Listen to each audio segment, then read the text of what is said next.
There is a moment that every man has experienced at least once in his life, a moment where something shifted in the air between him and a woman, where the energy changed, where the temperature of the interaction seemed to rise ever so slightly. And in that moment, most men felt something, but they could not name it. They sensed that something was happening, but they did not know what to do with it. So they did nothing. They smiled, they nodded, they continued the conversation as if nothing had changed. And the moment passed, never to return. That is the tragedy of missed opportunity. Not because a man lacks charm or confidence, but because he was never taught the language of female desire. That language is entirely different from the male one, very different indeed. A man feels desire and acts directly. He sees, he wants, he pursues. It is a straight line from attraction to action. But a woman feels desire and she tests. She creates context. She opens doors. But she rarely walks through them alone. She waits to see if the man will walk through with her. This is not a game. It is not manipulation. It is a deeply ingrained survival instinct that has been carved into the female psyche over millennia. Evolutionary psychology explains this clearly. For thousands of generations, women needed to be sure before giving themselves to a man, not because they were picky, but because the stakes were incredibly high. A wrong choice could mean danger, abandonment, or death. That instinct is still carved into the female subconscious today. So when a woman shows desire, she does not shout, she whispers. And there are 3 clear signals that reveal when the spark of desire is already lit inside her. These signals are subtle, but once a man learns to recognize them, he will never miss another opportunity again. The first signal is when she starts touching him without any real need. This goes far beyond a casual, accidental brush. Most men are familiar with the occasional touch in conversation, a light tap on the arm, a playful nudge. But those are social touches, the kind that happen between friends and acquaintances. The signal of desire is different. Pay attention to the quality of the touch. She does not need to brush his arm to tell a story. She does not need to give him a light nudge to laugh at a joke. But she does it anyway, deliberately, even without realizing it consciously. Neuroscience calls this initiation contact. When a woman's desire is activated, her nervous system seeks to confirm the physical presence of the object of her desire. Her body is reaching out before her mind has fully caught up. Touch is a way of saying, I want to close the distance between us. I want to feel you near me. In practice, a man will notice it like this. She touches him and does not pull her hand away immediately. She lets the contact last a second longer than it needs to. That extra second is everything. It is her body speaking before her voice does. She might rest her hand on his forearm while laughing at a joke, and instead of pulling away after a moment, she leaves it there just a beat longer. She might touch his shoulder to get his attention and then let her fingers linger as she speaks. She might find an excuse to brush against him as they walk, or reach out to straighten a piece of lint on his shirt. These are not accidents. They are invitations. The psychologist Albert Mehrabian, known for his research on nonverbal communication, found that touch is one of the most powerful forms of nonverbal communication, capable of conveying emotional states that words cannot capture. When a woman touches a man with lingering contact, she is conveying something that words would fail to express. She is saying, I am comfortable with you. I want to be closer to you. I am testing to see if you feel the same way. The philosopher Seneca wrote that we should not let our fears stop us from doing what is right. When a man feels that lingering touch and lets his own fear of misreading the signal stop him from responding, he is letting fear rob him of opportunity. The right response is not to grab her or to make an aggressive move. It is to acknowledge the touch, to meet her gaze with warmth, to let her know that he noticed and that he is receptive. That simple acknowledgement is often all she needs to take the next step. The second signal is when the quality of her gaze changes. Everyone has heard of looking with interest, but few men know what to actually look for. When a woman feels desire, her pupils dilate slightly. This is involuntary. It is the autonomic nervous system's response to arousal. Her body is responding to him before she has made any conscious decision about what she wants to happen next. She also starts maintaining eye contact for longer than what is socially neutral. In normal conversation, people glance at each other and then look away. It is a natural rhythm. But when desire is present, that rhythm changes. She holds his gaze longer. She does not break eye contact as quickly as she normally would. There is a magnetism in her eyes that she cannot fake, and when she does eventually look away, she looks down, not to the side. This downward glance is a micro-expression of submission and receptivity, studied by nonverbal behavior psychology for decades. She did not learn to do this. It just happens. It is a primal signal that says, I am not a threat. I am opening myself to you. I am receptive to what you might offer. A man will notice this pattern when she looks at him, holds his gaze for a moment, smiles slightly, glances down, and then looks back up at him. This cycle repeats, almost as if she is saying, I see you, and I like what I see. I am curious about you. I want to know more. This is not something she is doing consciously. It is a deeply ingrained instinct that has been passed down through generations. The philosopher Marcus Aurelius wrote that the soul becomes dyed with the color of its thoughts. When a woman's thoughts are colored by desire, her eyes reflect that color. They become warmer, softer, more inviting. A man who can read that change in her eyes is a man who can read her soul. When he sees this pattern, he should not look away. He should meet her gaze and hold it. He should let her know that he sees her and that he is not intimidated by what he sees. This is not about staring aggressively. It is about meeting her with the same warmth and presence that she is offering him. The Stoic philosopher Epictetus taught that no great thing is created suddenly, and the connection that builds in these moments of eye contact is no exception. It is built through the accumulation of small moments, each one building on the last. When a man holds her gaze with warmth and presence, he is building that connection one moment at a time. The third signal is the one that very few men actually notice. It is the most subtle and the most powerful. She starts creating privacy where there was none before. Let us explain what this looks like in practice. A man is in a social setting with other people around.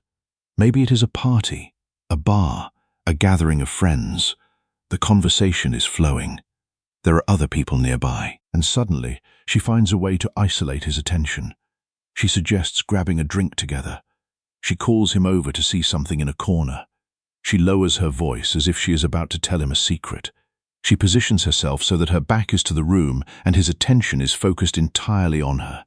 This is no accident. It is pure intention. The psychology of desire shows that before a woman opens up physically, she needs to create a field of emotional and spatial safety. She needs to feel that she is not being watched, that she is not being judged, that she can let her guard down without risk. This is not about secrecy. It is about intimacy.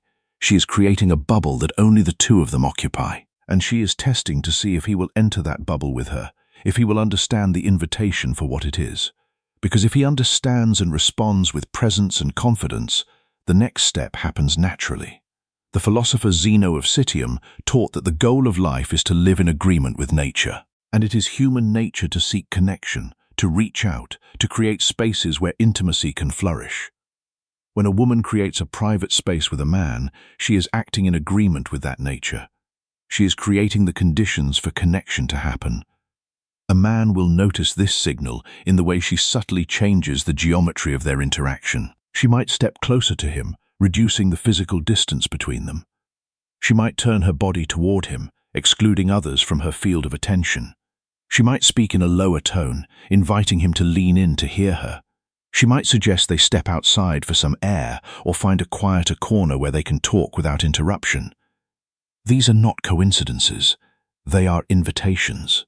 The Roman philosopher Cicero wrote that the eyes, the face, and the expression are the windows to the soul. When a woman is creating privacy with a man, she is opening a window into her soul. She is inviting him to look inside. The right response is not to overthink it or to question her motives. It is to accept the invitation with grace and presence. He should enter the bubble she has created and meet her there. He should not rush or push. He should simply be present with her in that space and let the connection deepen naturally. Now, here is something important to understand. These three signals rarely happen in isolation. They happen together. A woman who is interested will touch him, hold his gaze, and create privacy. The signals build on each other. They compound. Each signal is a step deeper into her world of desire. The lingering touch is the first whisper. The changed gaze is the second. The creation of privacy is the third. When a man recognizes all three happening simultaneously, he can be certain that the spark of desire is already lit. What he does next determines whether that spark grows into a flame or flickers out. The Stoic philosopher Musonius Rufus wrote that we should not use our words to command, but to persuade and to teach. And the same applies here. A man does not need to command or demand. He needs to persuade through presence. He needs to teach through his actions that he is the kind of man who understands these signals and responds with confidence and grace. The moment a woman gives these signals and he responds with clarity and presence, something shifts. She feels seen. She feels understood. She feels safe. And that feeling of safety is the foundation of everything that follows. If a man has missed moments like this in the past, it was not because he was slow or insecure or lacking charm. It was because nobody ever taught him the language of female desire. That is not a failure on his part. It is a gap in his education. And once that gap is filled, everything changes. Applied knowledge changes everything. The difference between a man who misses every signal and a man who recognizes them instantly is not a matter of genetics or luck. It is a matter of awareness. One man is sleepwalking through interactions, oblivious to the whispers happening all around him. The other man is awake, alert, and present. He sees the lingering touch for what it is. He reads the gaze correctly. He recognizes the invitation to privacy, and he responds accordingly. That is not a coincidence. That is preparation meeting opportunity. The philosopher Hierocles wrote that we should approach others as we would approach ourselves, with patience and understanding. When a man approaches a woman with patience and understanding, when he takes the time to learn her language and respond to her signals, he becomes the kind of man she has been waiting for. Next time a man notices one of these signs, he will act with a clarity that most men will never have. That is a real advantage, and it should be used well. But here is the key. These signals are not a guarantee. They are a conversation. They are her way of saying, "I am interested. Are you?" And he must answer that question, not with words, but with presence. He must show her that he understands what is happening and that he is comfortable with it. He must let her know, through his calm, grounded energy, that he is not afraid of the connection that is forming between them. The Stoic philosopher Cleanthes, who succeeded Zeno as the head of the Stoic school, wrote that the fates guide the willing, but drag the unwilling. A man who is willing to see these signals and respond to them is guided toward deeper connection. A man who is unwilling, who closes his eyes to what is happening right in front of him, is dragged into missed opportunities and frustration. There is a reason these signals are so subtle. If a woman were to announce her desire directly, she would be risking rejection, judgment, and vulnerability. The signals are her way of testing the waters before diving in. They are her way of protecting herself while still reaching out. And a man who understands this does not judge her for being indirect. He respects her for being smart. He appreciates the intelligence behind the signals. He recognizes that she is giving him the chance to show who he is before she commits to anything more. The philosopher Seneca wrote that it is not that we have a short time to live, but that we waste a lot of it. And when a man wastes these moments by being unaware, he is wasting the opportunity for genuine connection. The most important thing a man can do is learn to pay attention. Not to his own internal dialogue, not to his own anxiety about what might happen next, but to her touch, to her gaze, to her invitation. When he is fully present with her, these signals become impossible to miss. They become as clear as spoken words. If this content is already making sense, that is a good sign. It means the mind is opening to a new way of seeing. And that is the first step toward change. The next step is practice. The next time a man is in a social setting with a woman, he should make it a point to observe. He should notice the subtle touches, the lingering eye contact, the invitations to privacy. He should not leap into action. He should simply notice. Awareness comes first. Action comes second. But once awareness is established, action becomes natural. The philosopher Marcus Aurelius wrote that we have power over our minds, not outside events. A man has power over his own awareness. He has power over his own presence. And that presence is what draws a woman to him. It is not about what he says. It is about whether he shows up. It is about whether he is awake to the signals she is sending. Now, exactly how to respond to these signs with the right attitude is something that takes practice. It is not about memorizing a script or following a set of rules.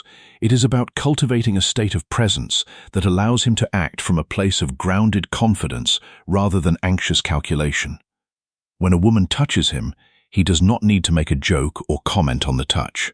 He simply needs to meet her eyes and let her see that he noticed. When she holds his gaze, he does not need to stare her down. He needs to hold the gaze with warmth and a slight smile, letting her know that he is comfortable with the connection. When she creates privacy, he does not need to rush through the moment. He needs to slow down, to match her energy, to let the space between them become a place of intimacy. These are not techniques. They are expressions of presence. They are the natural result of a man who is grounded in himself and open to connection. The psychologist Carl Jung wrote that the meeting of two personalities is like the contact of two chemical substances. If there is any reaction, both are transformed. When a man and a woman meet in this space of presence, when he recognizes her signals and responds with grounded confidence, a reaction occurs. Both are transformed. The moment becomes something more than just an interaction. It becomes a connection. For those who want to go deeper into understanding these dynamics, there is a complete guide that details not only how to recognize these moments, but how to act so that she feels he is exactly the man she has been waiting for. That guide goes beyond the surface level and explores the deeper psychological principles that govern attraction and connection. It is a resource for men who are serious about mastering the art of presence and building genuine connections with women. The link to that guide is available for those who want to take their understanding to the next level. Before finishing, there is one thing that every man should burn into his mind. He did not miss those moments in the past because he was not good enough. He missed them because he was playing a game without knowing the rules, and now he knows 3 of the most important rules. He knows what to look for. He knows what the signals mean. And he knows that when he recognizes them, he has a real opportunity to build something genuine. That is powerful. That is transformative. That is the difference between a man who wonders why he always ends up in the friend zone and a man who naturally attracts the women he desires. The philosopher Epictetus taught that no great thing is created suddenly, and the mastery of these signals is no exception. It is built through the accumulation of small moments of awareness, each one building on the last. Each time he notices a lingering touch and responds with presence, he builds that mastery. Each time he holds her gaze and lets her see that he is not afraid, he builds that mastery. Each time he steps into the privacy she creates and meets her there with grounded confidence, he builds that mastery. And as he builds it, it becomes part of who he is. It becomes part of his presence. And that presence is what will draw others to him. So the next time a man finds himself in a social setting with a woman, he should pay attention. He should notice the subtle touches. He should notice the quality of her gaze. He should notice when she starts creating privacy. And he should respond with presence and confidence, not because he is trying to get something from her, but because he is recognizing the value of the connection that is being offered. That is the mark of a man who understands the language of desire. That is the mark of a man who is truly present, and that is the mark of a man who will never miss another opportunity again. It is time to use this knowledge well. It is time to stop missing the signals. It is time to start recognizing the whispers of desire and responding to them with the presence they deserve. The journey of mastery begins with awareness, and awareness has just begun.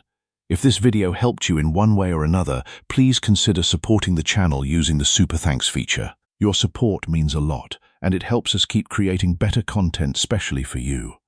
Every contribution goes directly into improving the quality of these videos and bringing you more of the Stoic wisdom and psychological insights that you have come to expect. Thank you for being part of this journey. Stay grounded, stay present, and I will see you right here in the next one.